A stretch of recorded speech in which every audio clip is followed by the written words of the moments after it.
ಆಕಾಶವಾಣಿ ಹಾಸನ.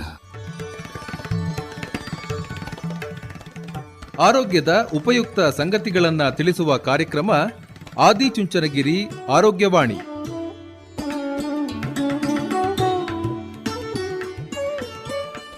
ಕೇಳಿ ಕಾರ್ಯಕ್ರಮ ಆದಿಚುಂಚನಗಿರಿ ಆರೋಗ್ಯವಾಣಿ.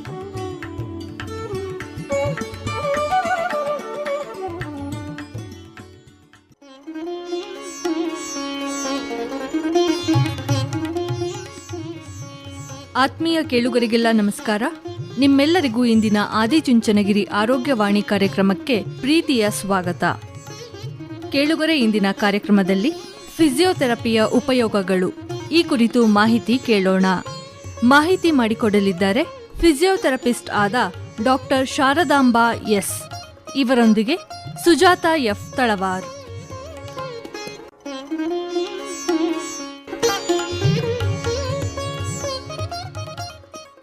ನಮ್ಮ ಎಲ್ಲ ಪ್ರೀತಿಯ ಕೇಳುಗರಿಗೆ ನಮಸ್ಕಾರ. ಇಂದಿನ ಆದಿಚುಂಚನಗಿರಿ ಆರೋಗ್ಯವಾಣಿ ಕಾರ್ಯಕ್ರಮಕ್ಕೆ ನಿಮ್ಮೆಲ್ಲರಿಗೂ ಸ್ವಾಗತ. ಇವತ್ತಿನ ಕಾರ್ಯಕ್ರಮದಲ್ಲಿ ಫಿಸಿಯೋಥೆರಪಿ ಈ ಕುರಿತಂತೆ ನಮಗೆ ಮಾಹಿತಿಯನ್ನ ಮಾಡಿಕೊಡ್ಲಿಕ್ಕೆ ನಮ್ಮ ಜೊತೆಗಿದ್ದಾರೆ ಆದಿಚುಂಚನಗಿರಿ ಆಸ್ಪತ್ರೆಯಲ್ಲಿ ಫಿಸಿಯೋಥೆರಪಿಸ್ಟ್ ಆಗಿರುವಂತಹ ಡಾಕ್ಟರ್ ಶಾರದಾಂಬಾ ಎಸ್. ಮೇಡಮ್ ನಮಸ್ತೆ. ನಮಸ್ತೆ ಮೇಡಮ್. ಕಾರ್ಯಕ್ರಮಕ್ಕೆ ಸ್ವಾಗತ. ತಮಗೆ ತಮಗೂ ಸ್ವಾಗತ.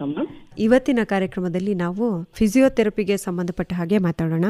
ಫಿಸಿಯೋಥೆರಪಿ ಯಾವಾಗ ಬೇಕಾಗುತ್ತೆ, ಯಾರಿಗೆ ಬೇಕು, ಎಷ್ಟು ಸಮಯ ಬೇಕು, ಇದರಿಂದ ಏನಾದ್ರು ಅಂದ್ರೆ ಔಷಧಿಗೆ ಹೋಗೋಕ್ಕಿಂತ ಮೊದಲು ಏನಾದ್ರೂ ಫಿಸಿಯೋಥೆರಪಿಯ ಲಾಭಗಳನ್ನ ಪಡೆದುಕೊಳ್ಳಬಹುದಾ, ಹೇಗೆ ಅಂತ? ಅಂದ್ರೆ ಔಷಧಿ ರಹಿತ ಚಿಕಿತ್ಸೆ ಅಲ್ವಾ ಇದು? ಹೌದು ಮೇಡಮ್, ಔಷಧಿ ಇಲ್ಲದೆ ಮಾಡುವಂತ ಚಿಕಿತ್ಸೆ ವಿಭಾಗ ಆಗಿದೆ ಮೇಡಮ್ ಇದು ಫಿಸಿಯೋಥೆರಪಿ.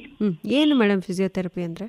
ಮೂಲತಃ ಫಿಸಿಯೋಥೆರಪಿ ಅಂದ್ರೆ ಮೇಡಮ್ ಆರೋಗ್ಯ ಕ್ಷೇತ್ರದಲ್ಲಿ ಒಂದು ಮಹತ್ವವಾದ ಒಂದು ವಿಭಾಗ ಆಗಿದೆ ಮೇಡಮ್ ಫಿಸಿಯೋಥೆರಪಿ ಇತ್ತೀಚಿನ ದಿನಗಳಲ್ಲಿ. ಮೊದಲೆಲ್ಲ ಏನಂತ ಹೇಳಿದ್ರೆ ಔಷಧಿ ಮತ್ತೆ ಶಸ್ತ್ರಚಿಕಿತ್ಸೆನೇ ಬೇಕು ಅನ್ನುವಂಥದ್ದಿತ್ತು. ಬಟ್ ಇತ್ತೀಚಿನ ದಿನಗಳಲ್ಲಿ ಜನಗಳು ಫಿಸಿಯೋಥೆರಪಿನ ಪ್ರಿಫರ್ ಮಾಡ್ತಾ ಇದ್ದಾರೆ ಮೇಡಮ್. ಕಾರಣ ಇಷ್ಟೇ, ನಾವು ಯಾವುದೇ ಔಷಧಿ ಇಲ್ಲದಂತೆ, ಯಾವುದೇ ಸೈಡ್ ಎಫೆಕ್ಟ್ಸ್ ಆಗದಂತೆ ಅಥವಾ ಯಾವುದೇ ಶಸ್ತ್ರಚಿಕಿತ್ಸೆಗೆ ಒಳಗಾಗದಂತೆ ನಾವು ಪ್ರಯೋಗನ ಪಡ್ಕೊಳ್ಳುವಂತದ್ದು, ಆರೋಗ್ಯನ ಸುಧಾರಿಸುವ ನಿಟ್ಟಿನಲ್ಲಿ ನಮ್ಮ ಪಾತ್ರ ಬಹು ಮುಖ್ಯವಾಗಿದೆ ಮೇಡಮ್. ಅದರಿಂದ ಫಿಸಿಯೋಥೆರಪಿನ ಜನಗಳು ಅತಿ ಹೆಚ್ಚು ಸಮಯದಲ್ಲಿ ಅತಿ ಹೆಚ್ಚು ಜನಗಳು ಪಾರ್ಟಿಸಿಪೇಟ್ ಮಾಡ್ತಾ ಇದ್ದಾರೆ ಮೇಡಮ್ ಫಿಸಿಯೋಥೆರಪಿ ಬಗ್ಗೆ. ಮೇನ್ಲಿ ಫಿಸಿಯೋಥೆರಪಿ ಅಂದ್ರೆ ಮೇಡಮ್ ಔಷಧಿ ಇಲ್ಲದಂತೆ ಚಿಕಿತ್ಸೆಯನ್ನ ನಾವು ನೀಡ್ತೀವಿ. ಮತ್ತೆ ವ್ಯಾಯಾಮ ಆಧಾರಿತ ಒಂದು ಚಿಕಿತ್ಸೆ ಆಗಿರುತ್ತೆ. ಮತ್ತೆ ಹೆಚ್ಚು ವಿಭಾಗವನ್ನ ನಾವು ಮ್ಯಾನ್ಯುಯಲ್ ಥೆರಪಿ ಚಿಕಿತ್ಸೆಯಾಗಿ ಉಪಯೋಗಿಸ್ತೀವಿ. ನಾವು ಮ್ಯಾನ್ಯುಯಲ್ ಥೆರಪಿ ಅಂತ ಹೇಳಿದ್ರೆ ವಿತ್ ಎಕ್ಸರ್ಸೈಸ್ ಅಥವಾ ನಾವು ಕೈನ ಉಪಯೋಗಿಸಿ, ನಮ್ಮ ಹಸ್ತ ಭಾಗವನ್ನು ಉಪಯೋಗಿಸಿ ಅಥವಾ ನಾವು ಹಸ್ತ ಭಾಗದ ಸಹಾಯದಿಂದ with minimal forces we are going to use the joint mobility. ಯಾವುದೇ ಒಂದು ಸಣ್ಣ ಫೋರ್ಸ್ ನ ಸಪೋರ್ಟ್ ಮಾಡಿ ನಾವು ಅವರಿಗೆ ಜಾಯಿಂಟ್ ಟ್ರೈನ್ ನ ಇಂಪ್ರೂವ್ ಮಾಡಿ ಅಥವಾ ನೋವನ್ನ ಕಡಿಮೆ ಮಾಡಿ ನಾವು ಮ್ಯಾನ್ಯುಯಲ್ ಥೆರಪಿ ಟ್ರೀಟ್ಮೆಂಟ್ ಗಳನ್ನ ಕೊಡ್ತೀವಿ. In manual therapy madam positioning also ಇರುತ್ತೆ ಮೇಡಮ್. ಅಂದ್ರೆ ಒಂದು ಪೊಸಿಷನ್ ಇಂದ ಇನ್ನೊಂದು ಪೊಸಿಷನ್ ಗೆ ಟರ್ನ್ ಆಗ್ಬೇಕಾದ್ರೆ ಆ ಪೇಷಂಟ್ ಗೆ ನೋವು ಆಗ್ತಿರುತ್ತೆ ಅಥವಾ ಕಂಫರ್ಟ್ ಇರಲ್ಲ. ಅದನ್ನೆಲ್ಲ ನಾವೇನ್ ಮಾಡ್ತೀವಿ, ಮ್ಯಾನ್ಯುಯಲ್ ಥೆರಪಿ ಭಾಗದಲ್ಲಿ ಕನ್ಸಿಡರ್ ಮಾಡಿ ಅವರಿಗೆ ಯಾವ್ಯಾವ ತರ ನಾವು ಅವ್ರದೇ ಭಾಗಗಳನ್ನ ಉಪಯೋಗಿಸಿ ಅವರು ಹೇಗೆ ಅವ್ರ ಆರೋಗ್ಯವನ್ನ ಸುಧಾರಿಸುವಂತ ನಿಟ್ಟಿನಲ್ಲಿ ನಾವು ಅವರಿಗೆ ಸಹಾಯವನ್ನ ಟೀಚ್ ನ ಮಾಡ್ತೀವಿ ಮೇಡಮ್.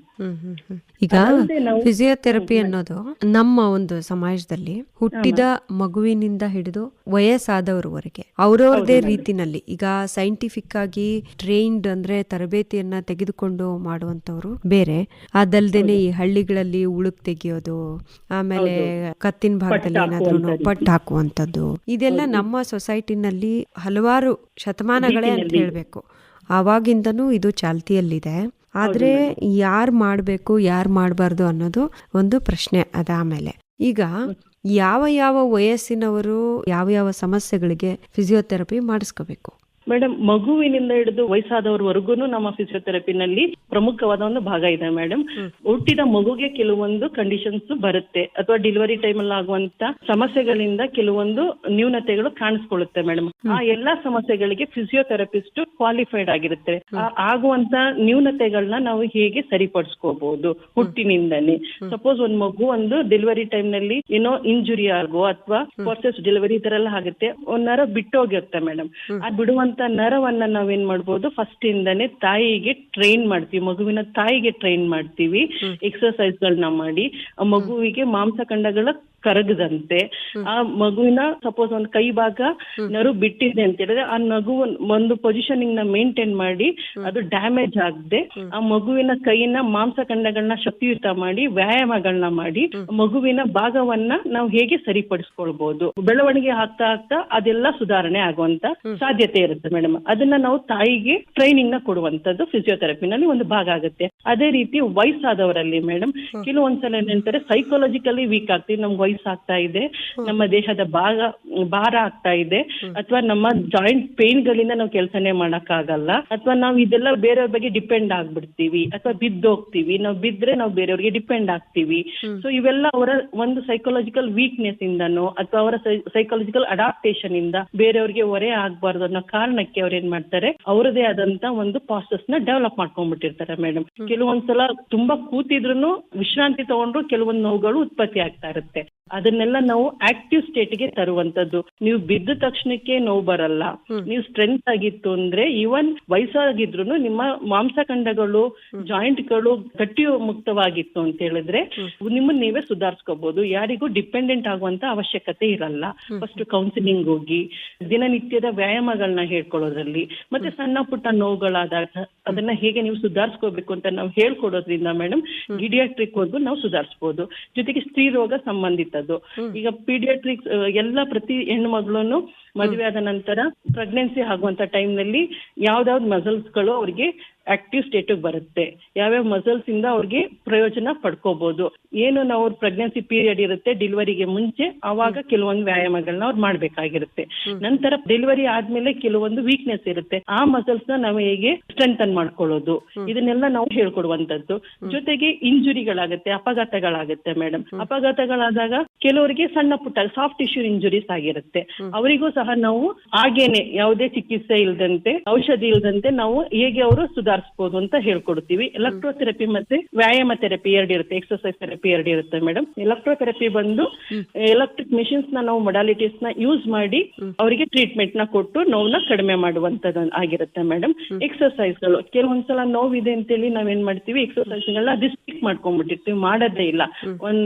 ಕೆಲವೊಂದು ಟೈಮ್ ನಲ್ಲಿ ನಾವೇನಿದೆ ಫ್ರಾಕ್ಚರ್ ಆಗಿದೆ, ನಿಮ್ಗೆ ಒಂದು POP ಎಲ್ಲ ಹಾಕೊಟ್ಟಿರ್ತೀವಿ, ಇಷ್ಟು ದಿನದವರೆಗೆ ನೀವು ಮೂಳೆನ ಸೆಟ್ ಆಗ್ಲಿಕ್ಕೆ ಬಿಡ್ಬೇಕು ಅಂತ ಹೇಳಿರ್ತಾರೆ ಮೇಡಮ್.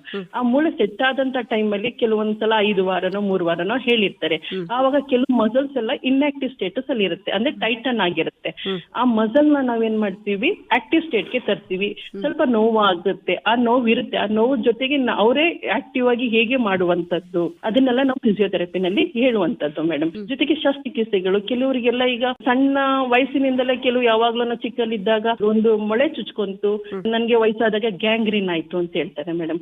ಆ ಗ್ಯಾಂಗ್ರೀನ್ ಆದಾಗ ಕೆಲವು ಒಂದು ಈ ಕಾಲ್ನೇ ಕಟ್ ಮಾಡಿರ್ತಾರೆ, ಅಂತ ಕಾಲ್ ಕಟ್ ಮಾಡಿದಂತ ಭಾಗದಲ್ಲಿ ಆ ಮಾಂಸಖಂಡಗಳೇನಿದೆ ಮೇಡಮ್, ಆ ಮಾಂಸಖಂಡಗಳನ್ನ ನಾವು ಸ್ಟ್ರೆಂಥನ್ ಮಾಡ್ಕೊಂಡು ಆ ಮಾಂಸಖಂಡಗಳನ್ನ ಹೇಗೆ ನಾವು ಟೋನ್ ಅಪ್ ಮಾಡ್ಬೋದು ಅಂತೆಲ್ಲ ವ್ಯಾಯಾಮ ಮಾಡ್ತೀವಿ.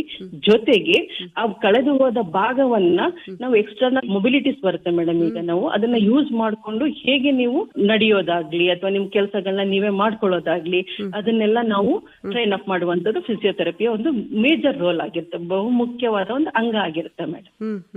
ಇದೆಲ್ಲದರಲ್ಲೂ ನಮ್ಮ ಪಾತ್ರ ಇದ್ದೇ ಇರುತ್ತೆ. ನಿಮ್ಮ ಪಾತ್ರ ಇದೆ.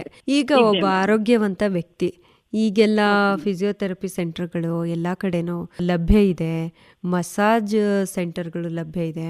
ಮೇಡಮ್, ಮಸಾಜ್ಗೂ ಮತ್ತೆ ಫಿಸಿಯೋಥೆರಪಿಗೂ ಏನು ವ್ಯತ್ಯಾಸ ಇದೆ? ಮೇಡಮ್ ಏನಂತಿದೆ ದಿನನಿತ್ಯದಲ್ಲಿ ಏನಾಗಿದೆ, ಫಿಸಿಯೋಥೆರಪಿ ಅಂದ್ರೆ ಮಸಾಜ್ ಮಾಡೋದು ಅಥವಾ ವಯಸ್ಸಾದವ್ರಿಗೆ ವ್ಯಾಯಾಮ ಹೇಳುವಂತದೊಂದು ತಪ್ಪು ಕಲ್ಪನೆ ಶುರು ಆಗ್ಬಿಟ್ಟಿದೆ ಮೇಡಮ್.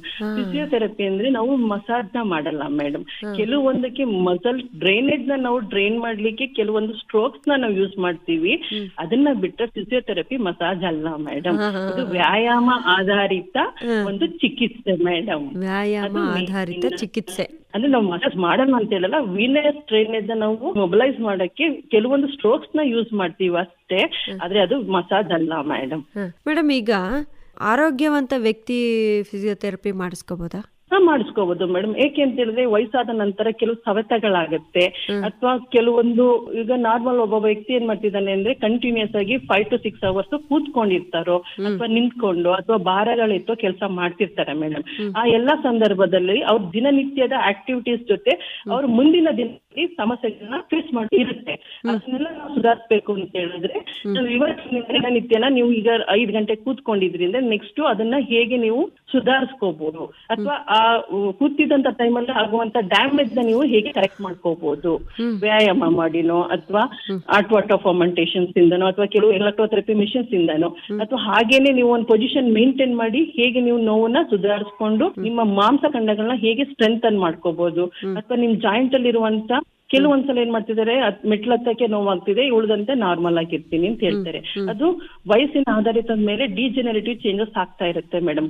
ಆ ಎಲ್ಲಾ ಕಂಡೀಷನ್ ಏನ್ ಮಾಡ್ತೀವಿ ಅಂತೇಳಿ ನಾವು ಅರ್ಲಿ ಏಜಸ್ ಅಲ್ಲಿ ಅವ್ರಿಗೆ ವ್ಯಾಯಾಮಗಳನ್ನ ಹೇಳ್ಕೊಟ್ರೆ ಅವರು ಅದನ್ನೆಲ್ಲ ಸುಧಾರಿಸ್ಕೋಬಹುದು. ಅರ್ಲಿ ಏಜ್ ಅಂತ ಹೇಳಿದ್ರಿ, ಯಾವ ಏಜ್ ಮೇಡಮ್? ಅರೌಂಡ್ ನಾವು ಯೂಶಲಿ ನಾರ್ಮಲ್ ಅಂದ್ರೆ 25 to 40 ಒಳಗೆ ನಮ್ಮ ಮಾಂಸಖಂಡಗಳನ್ನ ನಮ್ಮ ಜಾಯಿಂಟ್ಸ್ ರೇಂಜ್ ನ ನಾವು ಗಟ್ಟಿಯುತವಾಗಿ ಅಥವಾ ಫುಲ್ ರೇಂಜ್ ನಾವು ಮೇಂಟೈನ್ ಮಾಡ್ತೇವೆ ಅಂತ ಹೇಳಿದ್ರೆ ನೆಕ್ಸ್ಟ್ another 20 years ನಾವು ವಿತೌಟ್ ಪೇನ್ ಲೈಫ್ ನ ಲೀಡ್ ಮಾಡಬಹುದು ಮೇಡಮ್. ಮಾಡಬಹುದು. ಈಗ ಹೆಣ್ಣು ಮಕ್ಕಳಿಗೆ ಸೊಂಟ ನೋವು, ಮಂಡಿ ನೋವು ಅಂತೂ ಈಗ ಎಲ್ಲರಿಗೂ ಬಹಳ, ಅಂದ್ರೆ ಎಲ್ಲರಿಗೂ ಅಂತಲ್ಲ, ಒಂದು 90% ಜನ ಕಂಪ್ಲೇಂಟ್ ಮಾಡ್ತಾರೆ. ಮಂಡಿ ನೋವು, ಕತ್ತು ನೋವು, ಈ ಮೊಬೈಲ್ ಯೂಸೇಜ್ ಜಾಸ್ತಿ ಆದಾಗಿಂದ ಅಂತೂ ಕತ್ತು ನೋವು.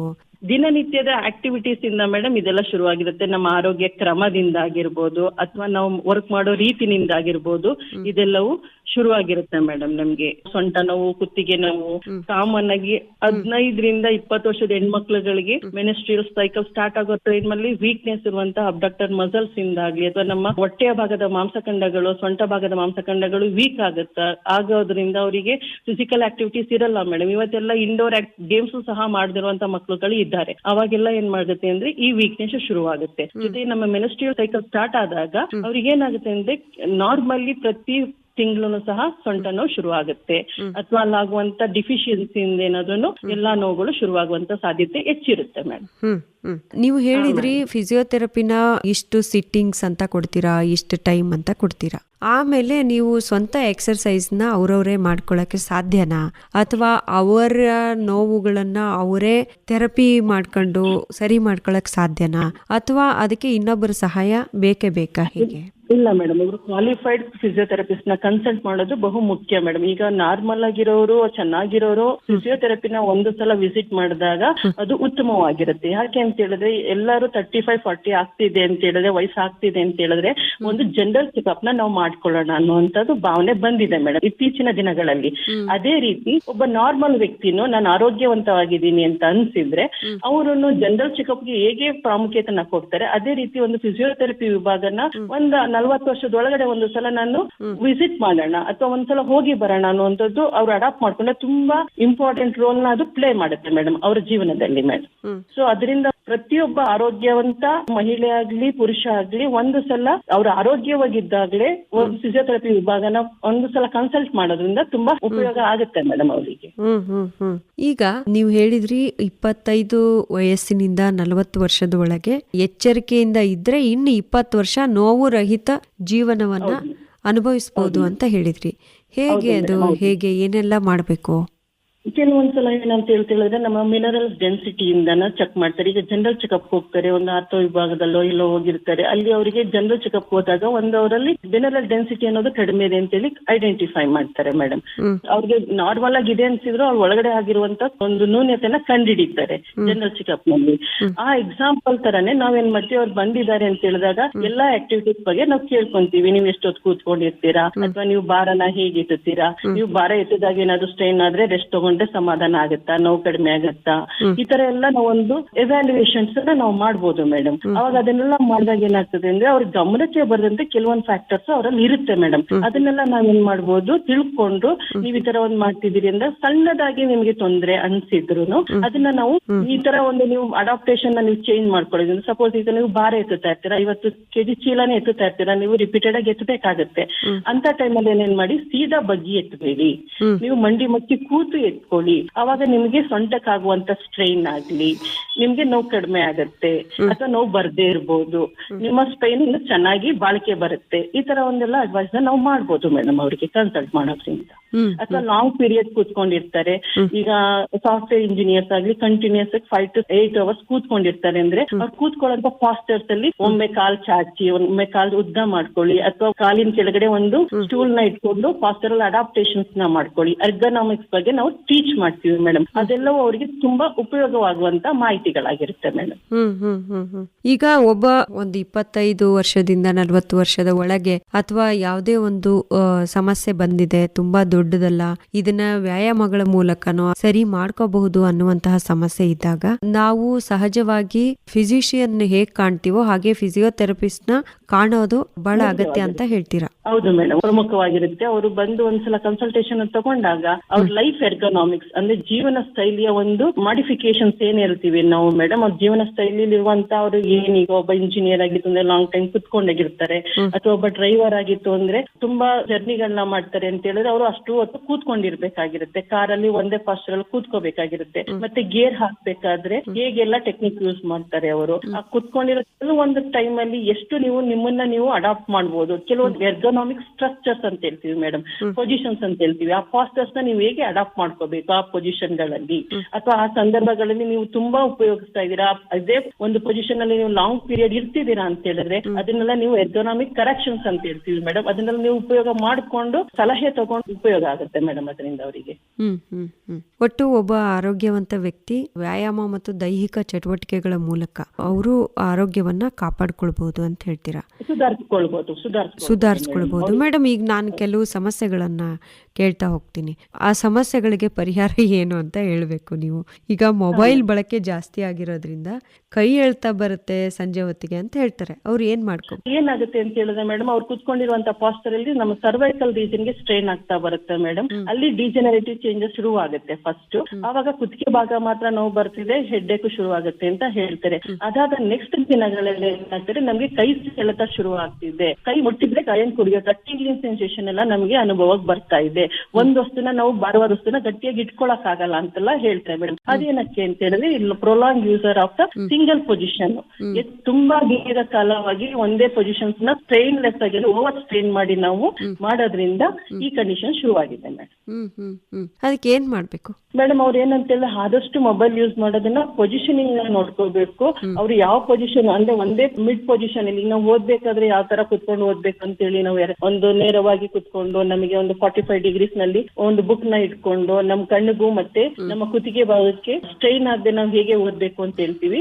ಅವ್ರು ವರ್ಕ್ ಮಾಡ್ಲೇಬೇಕು, ಪಾಸ್ಟರ್ ನೋಡ್ಲೇಬೇಕು ಅಂತಿದ್ದಾಗ ಆದಷ್ಟು ಸಮಯವನ್ನ ಮಿನಿಮೈಸ್ ಮಾಡ್ಬೇಕು. ಅಥವಾ ಅವರು ಉಪಯೋಗಿಸ್ಕೊತಾ ಇದ್ದಾರೆ ಅಂತ ಹೇಳಿದ್ರೆ ಓವರ್ ಸ್ಟ್ರೈನ್ ಆಗೋದನ್ನ ಪೊಸಿಷನ್ ನ ಇಟ್ಕೊಂಡು ಅಥವಾ ಹೆಡ್ಫೋನ್ಸ್ ಯೂಸ್ ಮಾಡಿ ಅವರು ಅವರ ಎರ್ಗೊನಾಮಿಕ್ ಪಾಸ್ಟರ್ಸ್ ನ ಚೇಂಜ್ ಮಾಡಿ ಉಪಯೋಗಿಸ್ಕೋಬಹುದು ಅಂತ ಅಡ್ವೈಸ್ ಮಾಡ್ಬೋದಾಗುತ್ತೆ ಮೇಡಮ್. ಅಥವಾ ಅವ್ರಿಗೆ ಸ್ಟ್ರೈನ್ ಶುರು ಆಗ್ತಿದೆ ಅಂದ್ರೆ ಆ ಮಧ್ಯದಲ್ಲಿ ಅವರು ಅವ್ರ ನೋವನ್ನ ಮಸಲ್ಸ್ ನ ಹೆಂಗೆ ರಿಲ್ಯಾಕ್ಸ್ ಮಾಡ್ಕೋಬಹುದು, ಅಥವಾ ಹಾಟ್ ವಾಟರ್ ಫರ್ಮೆಂಟೇಷನ್ ಇಂದನೋ ಅಥವಾ ಎಕ್ಸ್ಟರ್ನಲ್ ಅಪ್ಲಿಕೇಶನ್ಸ್ ಇಂದನೋ ಹೇಗೆ ಅವರು ಸ್ಟ್ರೆಚ್ ಮಾಡಿ ಅವ್ರ ಮಾಂಸಖಂಡನ ರಿಲೀಸ್ ಮಾಡಿ ಪೇನ್ ಮುಕ್ತರಾಗಬಹುದು ಅಂತ ನಾವು ಹೇಳ್ಕೊಡ್ಬೋದಾಗುತ್ತೆ ಮೇಡಮ್. ಈಗ ನೀವು ಹೇಳುವಾಗ ನನ್ಗೆ ನೆನಪಾಗ್ತಿದೆ, ಈ ಯೂಟ್ಯೂಬ್ ಅಲ್ಲೆಲ್ಲ ಹೇಳ್ಕೊಡ್ತಾರಲ್ಲ, ಅದ್ರ ಬಗ್ಗೆ ಏನ್ ಅನ್ಸುತ್ತೆ ಮೇಡಮ್ ನಿಮ್ಗೆ? ಅಂದ್ರೆ ಅದನ್ನ ಫಾಲೋ ಮಾಡಬಹುದಾ, ಅಥವಾ ಒಬ್ಬ ವ್ಯಕ್ತಿ ಹೋಗಿ ಸ್ವತಃ ಟ್ರೈನಿಂಗ್ ಆಗಿರುವಂತಹ ಟ್ರೈನರ್ ಅನ್ನ ಭೇಟಿ ಆಗೋದ್ರ ಮೂಲಕ ಕಲ್ತ್ಕೋಬೇಕಾ, ಅಥವಾ ಇಲ್ಲಿ ನೋಡ್ಕೊಂಡು ಕಲ್ತ್ಕೊಂಡ್ರು ಒಳ್ಳೇದಾ, ಹೇಗೆ? ಮೇಡಮ್ ಅದು ತಪ್ಪು ಕಲ್ಪನೆ ಮೇಡಮ್. ನೀವು ಹೇಳಿ ಉತ್ತಮವಾದಂತ ಕ್ವಶನ್ ಮೇಡಮ್. ಯಾವಾಗ್ಲೂ ಆಗ್ಲಿ ಒಬ್ಬ ಕನ್ಸಲ್ಟೆಂಟ್ ನ ಮೀಟ್ ಮಾಡಿದಾಗ ಒಬ್ಬ ಮನುಷ್ಯನಲ್ಲಿ ಎಷ್ಟು ಚೇಂಜಸ್ ಆಗಿದೆ, ಎಷ್ಟು ಪ್ರಾಬ್ಲಮ್ ಆಗಿದೆ ಅಲ್ಲಿ ಅಂತ ನಾವು ಫೈಂಡ್ ಔಟ್ ಮಾಡ್ತೀವಿ. ಈಗ ಸಪೋಸ್ ನಾವು ಎಕ್ಸ್ರೇನ ತಗೋಬಹುದು ಅಥವಾ ಕೆಲವೊಂದು ಸ್ಪೆಷಲ್ ಟೆಸ್ಟ್ ಗಳನ್ನ ಮಾಡಬಹುದು. ಇದೆಲ್ಲ ಮಾಡಿದಾಗ ನಮಗೆ ಆ ಮನುಷ್ಯನಲ್ಲಿರುವಂತ ಏನು ಸಮಸ್ಯೆ ಇದೆ ಅದು ಒಂದು ಅಂದಾಜು ಮಟ್ಟಕ್ಕೆ ನಾವು ಕ್ಯಾಲ್ಕುಲೇಷನ್ ಮಾಡ್ತೀವಿ. ಆ ಕ್ಯಾಲ್ಕುಲೇಷನ್ ಮಾಡೋದ್ರ ಮುಖಾಂತರ ನೆಕ್ಸ್ಟ್ ಅವ್ರಿಗೆ ಟ್ರೀಟ್ಮೆಂಟ್ ಪ್ರೊಸೀಜರ್ ನಾವು ಪ್ರೋಟೋಕಾಲ್ ನ ಹಾಕೊಳ್ತೀವಿ. ನೀವು ಯೂಟ್ಯೂಬ್ ನೋಡಿದಾಗ ನಿಮಗೆ ಫಸ್ಟ್ ನಿಮ್ಗೆ ಏನು ಸಮಸ್ಯೆ ಆಗಿದೆ, ಎಷ್ಟು ಸಮಸ್ಯೆ ಆಗಿದೆ ಅನ್ನೋದನ್ನೇ ನೀವು ಕಂಡಿಟ್ಕೊಂಡಿರಲ್ಲ. ಸುಮ್ನೆ ಅವ್ರು ನೋಡಿದ್ವಿ ಮಾಡಿದ್ವಿ. ಕೆಲವೊಂದು ಸಮಯದಲ್ಲಿ ನೀವು 3rd ಸ್ಟೇಜ್ 4th ಸ್ಟೇಜ್ ವರೆಗೂ ಹೋಗಿರುತ್ತೆ ಅಂತ ಹೇಳಿದಾಗ ಬಲ್ಜ್ ಜಾಸ್ತಿ ಆಗಿರುತ್ತೋ ಅಥವಾ ಒಂದು ಹರ್ನಿಯೇಷನ್ ಆಗ್ತಿದ್ಯೋ ಅನ್ನೋ ಒಂದು ಕಾರಣನ ನೀವು ತಿಳ್ಕೊಳ್ಳದೆ ಇದ್ದಾಗ ನೀವು ಡೈರೆಕ್ಟ್ ಎಕ್ಸರ್ಸೈಸ್ ಮಾಡಿದಾಗ ಫರ್ದರ್ ಡ್ಯಾಮೇಜ್ ಆಗುವಂತ ಸಾಧ್ಯತೆ ಇರುತ್ತೆ. ನರ್ವ್ನೆಸ್ ಪ್ಯಾಲ್ಸಿ ಆಗ್ಬೋದು. ಅದಕ್ಕೆಲ್ಲ ಯಾರು ಹೊಣೆ ಆಗ್ತಾರೆ? ನೀವೇ ಹೊಣೆ ಆಗ್ತಿರ್ತೀರ. ಆದಷ್ಟು ಒಬ್ರು ಕನ್ಸಲ್ಟೆಂಟ್ ನ ಮೀಟ್ ಮಾಡೋದು ಒಂದು ಉತ್ತಮವಾದ ಒಂದು ಪ್ರತಿಕ್ರಿಯೆ ಆಗಿರುತ್ತೆ ಅಂತ ನನ್ನ ಅಭಿಪ್ರಾಯ. ಮೇಡಮ್, ಇನ್ನೊಂದು ಪ್ರಶ್ನೆ ಏನಪ್ಪಾ ಅಂತಂದ್ರೆ, ಫಿಸಿಯೋಥೆರಪಿ ಅನ್ನೋದು ಬಡವರಿಗೆ ದಕ್ಕದಿಲ್ಲ ಅಂತ ಹೇಳ್ತಾರೆ, ಏನ್ ಹೇಳ್ತೀರಾ? ಇಲ್ಲ ಮೇಡಮ್, ಈಗ ನಮ್ಮ ಆದಿಚುಂಚನಗಿರಿ ಆಸ್ಪತ್ರೆಯಲ್ಲಿ ನೀವು ಬಂದು ಎಷ್ಟೊಂದು ಕ್ಯಾಂಪ್ಸ್ ಎಲ್ಲ ಮಾಡ್ತಾ ಇದ್ದಾರೆ ಮೇಡಮ್. ಜೊತೆಗೆ ಎಲ್ಲಾ ಗವರ್ಮೆಂಟ್ ಹಾಸ್ಪಿಟಲ್ಗಳಲ್ಲೂ ಸಹ ಫಿಸಿಯೋಥೆರಪಿ ವಿಭಾಗಗಳು ಇದೆ. ನಮ್ಮಲ್ಲಿರುವಂತ ಒಂದು ಪ್ರೈವೇಟ್ ಹಾಸ್ಪಿಟಲ್ ಅಲ್ಲಿ ಮ್ಯಾಕ್ಸಿಮಮ್ ಮೇಡಮ್ ನಿಮ್ಗೆ ಲೇಸರ್ ಅನ್ನುವಂತ ಒಂದು ಅಲ್ಟಿಮೇಟ್ ಟ್ರೀಟ್ಮೆಂಟ್ ಇಂದ ಹಿಡಿದು ಶಾಕ್ ಥೆರಪಿ ಅನ್ನುವಂತ ಟ್ರೀಟ್ಮೆಂಟ್ ಇಂದ ಜನಸಾಮಾನ್ಯರಿಗೆ ಮೇಡಮ್ ಥೌಸಂಡ್ಸ್ ಟುಗೆದರ್ ಆಗುವಂತದನ್ನ ವಿತಿನ್ 100s ಅಲ್ಲೂ ಮಾಡುವಂತ ಫೆಸಿಲಿಟೇಟ್ ನ ನಮ್ಮ ಆದಿಚುಂಚನಗಿರಿ ಆಸ್ಪತ್ರೆಗಳು ಮತ್ತೆ ಬೇರೆ ಆಸ್ಪತ್ರೆಗಳಲ್ಲಿ ಸಿಗ್ತಾ ಇದೆ ಮೇಡಮ್. ಆದಷ್ಟು ನೀವು ಹಾಗಾಗಿ ಅದು ತಪ್ಪು ಕಲ್ಪನೆ. ಹೌದು, ಇದು ಎಲ್ಲರಿಗೂ ಸಿಗುವಂತದ್ದು ಮೇಡಮ್. ನಿಮ್ಗೆ ಜ್ಞಾನ ಇರಬೇಕು, ಮತ್ತೆ ಎಲ್ಲಿ ಹೋದ್ರೆ ನಿಮ್ಗೆ ಬೆನಿಫಿಟ್ಸ್ ಸಿಗುತ್ತೆ ಅನ್ನುವಂತ ಅರಿವನ್ನ ನೀವು ತಿಳ್ಕೊಂಡಿದ್ರೆ ತುಂಬಾ ಉಪಯೋಗ ಆಗುತ್ತೆ ಮೇಡಮ್. ಪದೇ ಪದೇ ಒಂದು ಹಾಸ್ಪಿಟ್ಲಿಗೆ ಹೋಗ್ತೀರಾ ಅಂತ ಹೇಳಿದ್ರೆ ಅವಾಗ ಹೋದಾಗ ನೀವು ಅಲ್ಲಿ ಹೋಗಿ ನಿಮ್ಮಲ್ಲಿ ಇಂಥದೊಂದು ಸೌಲಭ್ಯ ಇದೆ ಅಂತ ಕೇಳಿ ತಿಳ್ಕೊಳ್ಳೋದ್ರಲ್ಲಿ ತಪ್ಪಿಲ್ಲ ಅಲ್ಲ ಮೇಡಮ್. ಅದಿದೆ ಅಂದಾಗ ಆ ವಿಭಾಗಕ್ಕೆ ಹೋಗ್ತೀರಾ ನೀವು, ಅಲ್ಲಿ ನನಗೆ ಇಂಥದೊಂದು ಸಮಸ್ಯೆ ಇದೆ, ಈಗ ನಮ್ಮನೇಲಿ ಒಬ್ರು ಸ್ಟ್ರೋಕ್ ಪೇಷಂಟ್ ಇದ್ದಾರೆ, ಅವ್ರಿಗೆ ಇಷ್ಟು ವರ್ಷ ಸ್ಟ್ರೋಕ್ ಆಗಿದೆ, ನನಗೆ ಇಲ್ಲಿ ಬಂದು ನಿಮ್ಮಿಂದ ಏನಾದ್ರು ಉಪಯೋಗ ಆಗ್ಬೋದಾ, ಅಥವಾ ಎಷ್ಟು ಅದರಿಂದ ನಮ್ಗೆ ಹಣದ ಸಹಾಯ ನಾವು ಎಷ್ಟು ಮಾಡ್ಬೋದು ಅಥವಾ ಎಷ್ಟು ಹೊಂದಿಸ್ಕೋಬಹುದು, ಇದನ್ನೆಲ್ಲ ತಿಳ್ಕೋಬಹುದಲ್ವಾ ಮೇಡಮ್. ಸೊ ಯಾವುದೇ ಆಸ್ಪತ್ರೆಗೆ ಹೋದ್ರು ಆ ವಿಭಾಗದ ಬಗ್ಗೆ ಹೋಗಿ ಒಂದು ನೀವು ವಿಸಿಟ್ ಮಾಡಿದಾಗ ನಿಮ್ಗೆ ಅಲ್ಲಿರುವಂತ ಆರ್ಥಿಕ ವ್ಯವಸ್ಥೆ ಆಗ್ಲಿ ಅಥವಾ ಕೆಲವೊಂದು ಸಲ ಕ್ಯಾಂಪ್ ಈ ತರದೆಲ್ಲ ಇದ್ದಾಗ ಅವರು ನಿಮ್ಗೆ ಹೆಚ್ಚು ಉಪಯೋಗನ ಪಡ್ಬೋದು. ಯಾವುದೇ ನಿಮ್ಗೆ ಹಣದ ಸೌಲಭ್ಯ ಇಲ್ದಂತೆನೂ ಸಹ ನಿಮ್ಗೆ ಉಪಯೋಗ ಪಡಿಸ್ಬೋದಲ್ವಾ ಮೇಡಮ್. ಅದನ್ನ ತಿಳ್ಕೊಂಡಿರ್ಬೇಕು. ತಿಳ್ಕೊಂಡಾಗ ಜನಗಳಿಗೂ ತುಂಬಾ ಉಪಯೋಗ ಆಗುತ್ತೆ.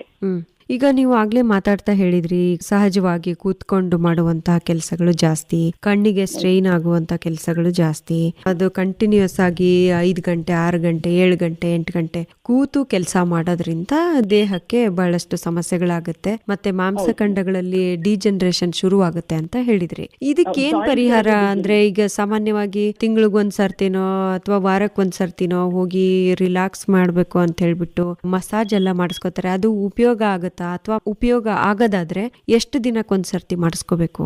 ಮೇಡಮ್, ಫಿಸಿಯೋಥೆರಪಿನಲ್ಲಿ ಮಸಾಜ್ ಅನ್ನೋ ಭಾಗ ಬರಲ್ಲ ಮೇಡಮ್. ಫಿಸಿಯೋಥೆರಪಿನಲ್ಲಿ ಏನಿದ್ರು ವ್ಯಾಯಾಮ ಆಧಾರಿತ ಒಂದು ಕರೆಕ್ಷನ್ಸ್ ಆಗಿರುತ್ತೆ, ಚಿಕಿತ್ಸೆ ಆಗಿರುತ್ತೆ.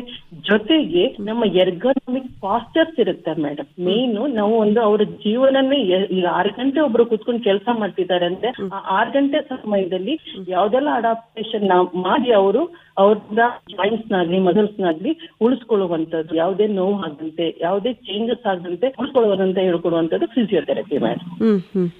ಹಾಗಾಗಿ ಈ ರಿಲ್ಯಾಕ್ಸ್ ಇದಕ್ಕೂ ಸಂಬಂಧ ಇಲ್ಲ ಅಂತೀರಾ? ಇರಲ್ಲ ಮೇಡಮ್.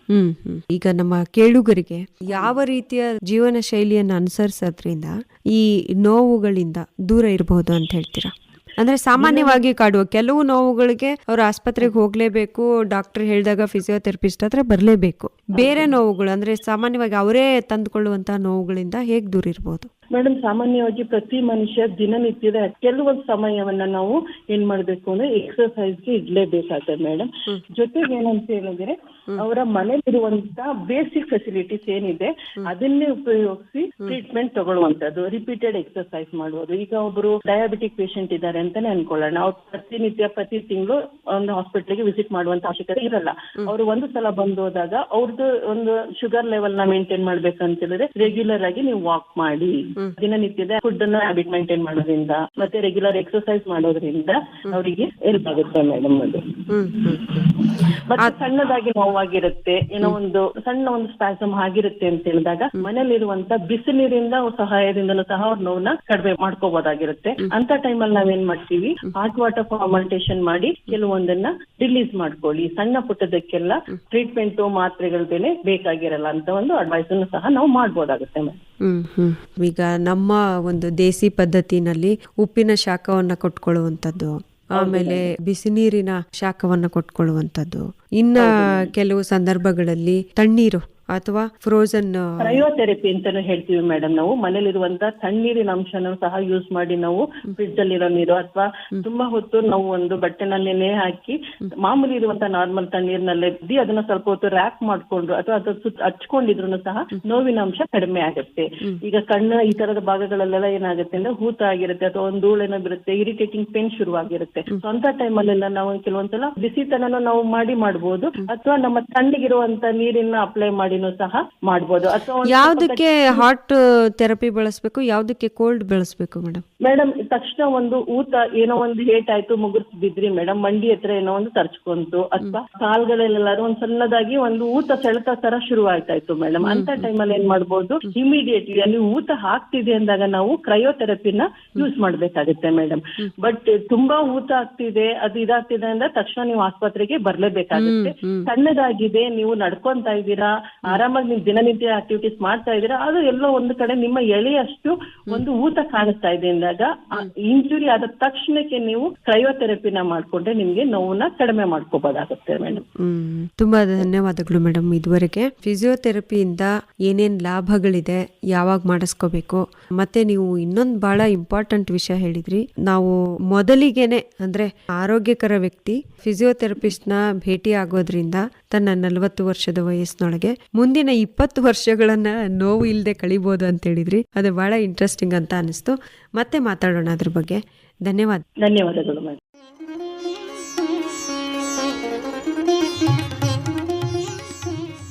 ಇದುವರೆಗೆ ಫಿಸಿಯೋಥೆರಪಿಯ ಉಪಯೋಗಗಳು ಈ ಕುರಿತು ಮಾಹಿತಿ ಕೇಳಿದಿರಿ. ಮಾಹಿತಿ ಮಾಡಿಕೊಟ್ಟವರು ಫಿಸಿಯೋಥೆರಪಿಸ್ಟ್ ಆದ ಡಾಕ್ಟರ್ ಶಾರದಾಂಬಾ ಎಸ್. ಇವರೊಂದಿಗೆ ಸುಜಾತ ಎಫ್ ತಳವಾರ್.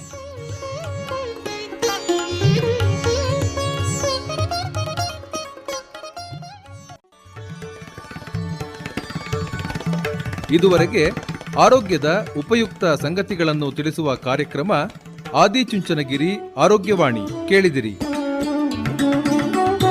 ಕಾರ್ಯಕ್ರಮದ ನಿರ್ಮಾಣ ಸುಜಾತ ಎಫ್ ತಳವಾರ್.